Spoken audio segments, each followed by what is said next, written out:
जरा सोचिए, आप सड़क पर स्कूटी या बाइक चला रहे हों और उसमें से अचानक सांप निकल आए तो क्या करेंगे? क्यों चौंक गए ना आप? वैसे ये खबर चौंकाने वाली है ही, क्योंकि हरदोई जनपद के एक युवक के साथ ऐसा हुआ है। हरदोई के ईश्वरपुरवा गांव के रहने वाले विवेक यादव स्कूटी से घर जा रहे थे। चलते चलते अचानक उन्हें हाथ पर किसी चीज की हरकत सी महसूस हुई।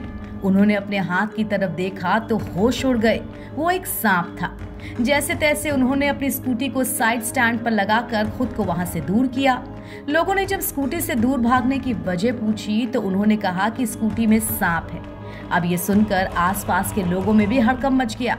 इस दौरान स्कूटी के वाइजर में जाकर सांप छिप कर बैठा। हम हरदोई से घर जा रहे थे तो अचानक हमें कुछ हाथ में लगा महसूस हुआ। तो मैं देखा कि लाइट लगी, तब तक तो मैंने देखा कि इसमें से सांप उसका चेहरा दिखा, तो मैंने वहीं साइड में स्कूटी खड़ी कर दी।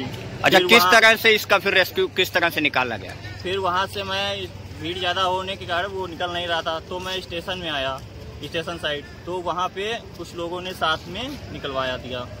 अरे हम लोग स्टेशन पे खड़े थे, आपस में बातें कर रहे थे, तभी एक स्कूटी वाला एकदम चौंक के भागा।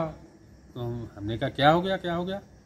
बोला कुछ नहीं, इसमें कीड़ा ईड़ा है। तो हम लोगों ने उसको हिलाया तो देखा वहाँ उससे सांप निकल रहा है।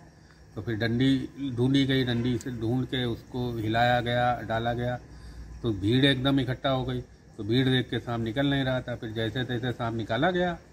जब सांप निकल आया तो वो भागा एकदम, तो उसको बोरी डाल दी गई, बोरी से पकड़ के उसे साइड में छुड़वा दिया गया। दरअसल हरदोई के विवेक यादव शहर में नौकरी करते हैं और रोज की तरह काम से छुट्टी होने के बाद घर जा रहे थे।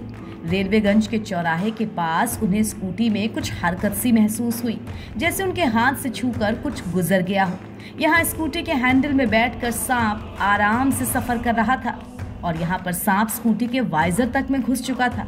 फिर लोगों ने एक छोटी लकड़ी से सांप को स्कूटी से बाहर निकाला। खैर, इस पूरे मसले में कड़ी मशक्कत हुई। सांप को स्कूटी से बाहर निकालने के बाद बोरी में बंद करके उसको जंगल में छोड़ने का रेस्क्यू काम भी हो गया। एनबीटी ऑनलाइन के लिए हरदोई से सुधांशु मिश्रा की रिपोर्ट।